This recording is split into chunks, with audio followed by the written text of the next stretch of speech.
Anchor ಅನುಪಮ ಬಗ್ಗೆ ಬಂದಿರುವಂಥ ಅತಿ ದೊಡ್ಡ ಆಘಾತಕಾರಿ ಸುದ್ದಿ ಅಂತಲೇ ಹೇಳ್ಬೋದು. ಆದರೆ ಏನಾಗಿದೆ ಸಂಪೂರ್ಣ ಮಾಹಿತಿ ನಿಮಗೆ ಕೊಡ್ತೀನಿ. ಅದಕ್ಕೆ ಒಂದು ಚಾನಲ್ ಕೂಡ ಸಬ್ಸ್ಕ್ರೈಬ್ ಮಾಡಿಸಿದ್ರೆ ಆಂಕರ್ ಅನುಪಮ ಕನ್ನಡ ಸಿನಿಮಾದಲ್ಲಿ ಕಂಡಂಥ ಅದ್ಭುತವಾದ ನಟಿ ಮತ್ತು ಕಲಾವಿದೆ ಅಂತಲೂ ಕೂಡ ನಾನು ಹೇಳ್ಬೋದು.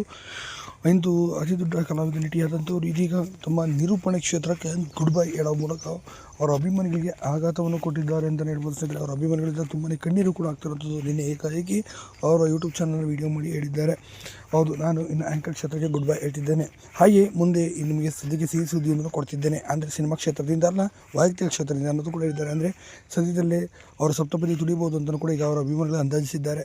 ಸದ್ಯ ಅವರು ಸಪ್ತಪದಿ ತುಳಿದಿದ್ದೆ ಆದರೆ ಫಾರಿನ್ ಹುಡುಗನ ಜೊತೆ ಮದುವೆ ಆಗ್ಬೋದು ಅಂತಲೂ ಕೂಡ ಈಗಾಗಲೇ ಹೇಳಲಾಗ್ತದೆ. ಇದೇ ಕಾರಣಕ್ಕಾಗಿ ಆ್ಯಂಕರಿಂಗ್ ಕ್ಷೇತ್ರಕ್ಕೆ ಗುಡ್ ಬೈ ಹೇಳಿದ್ದಾರೆ ಅಂತ ಹೇಳಲಾಗಿದೆ. ಇನ್ನು ಅನುಪಮ ಅವ್ರನ್ನ ಎಲ್ಲರೂ ಕೂಡ ಆ್ಯಂಕರ್ ಕ್ಷೇತ್ರದಿಂದ ಮಿಸ್ ಮಾಡ್ಕೊಳ್ತಿದ್ದಾರೆ. ಹೀಗಾಗಿ ಅನುಪಮ ಅವ್ರ ಬಗ್ಗೆ ಇದೊಂದು ಆಘಾತದ ಸುದ್ದಿ ಬಂದಿರೋ ತಕ್ಷಣವೇ ತುಂಬಾ ಕಂಬನಿ ಮಿಡಿದಿದ್ದಾರೆ, ಕಣ್ಣೀರು ಕೂಡ ಹಾಕಿದ್ದಾರೆ ಅಂತಲೇ ಸಹ ಹೇಳ್ಬೋದು. ಸ್ನೇಹಿತರೆ, ನಿಜಕ್ಕೂ ಇದೊಂದು ರೀತಿ ಆಘಾತಕಾರಿದ ವಿಚಾರ ಅಂತಲೂ ಕೂಡ ಇದನ್ನು ಹೇಳ್ಬೋದು.